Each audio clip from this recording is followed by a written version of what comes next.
प्रायिकता में एक में उदाहरण कैसे हम सवाल करते हैं, तो एक सिक्के का सवाल है कि इस सिक्के के अंदर दो इसके हेड एंड टेल होते हैं, तो जिसके अंदर एक ही अशोक स्तंभ का चिन्ह बना हुआ है इसे हेड कहते हैं, चित्त, और जो 1 रुपया लिखा हुआ है इसको कहते हैं हम पट।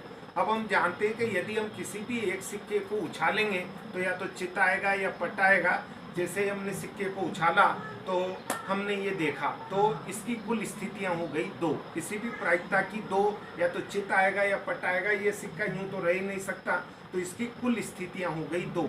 तो मैंने आपको सिखाने के लिए यहाँ प्रोबेबिलिटी P लिखा है, तो कुल स्थितियां दो, तो हम यहाँ पर लिख सकते हैं तो टोटल स्थिति तो हो गई दो, तो ये दो का कार्ड ले लिया। अब चित्त आने की प्रायिकता, तो चित्त या तो एक ही बार आएगा चित्त, तो हम लिख सकते हैं कि इसकी प्रायिकता हमेशा अनुकूल फेवरेबल बटा कुल स्थिति। तो हम आसानी से बच्चे को खेल खेल के मार्फत में हम बच्चे को बुला सकते हैं कि 1 नंबर वाला कार्ड लाए, 2 नंबर वाला लाए, तो 1/2।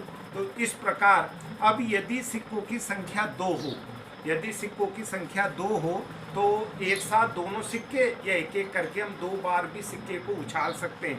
तो एक साथ 2 या एक बार और वापस एक बार, तो कुल फेवरेबल स्थितियां कितनी होगी और टोटल स्थितियां।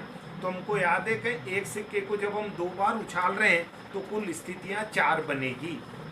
अब इसके अंदर 4 स्थितियां किस प्रकार ले सकते हैं, तो हम थोड़ा सा बच्चों से कह सकते हैं कि किस किस प्रकार की स्थितियां बन सकती है। कि दोनों बार में या तो दोनों हेड हेड आए, दोनों बार में दोनों हेड हेड आए, दोनों बार में टेल टेल आए,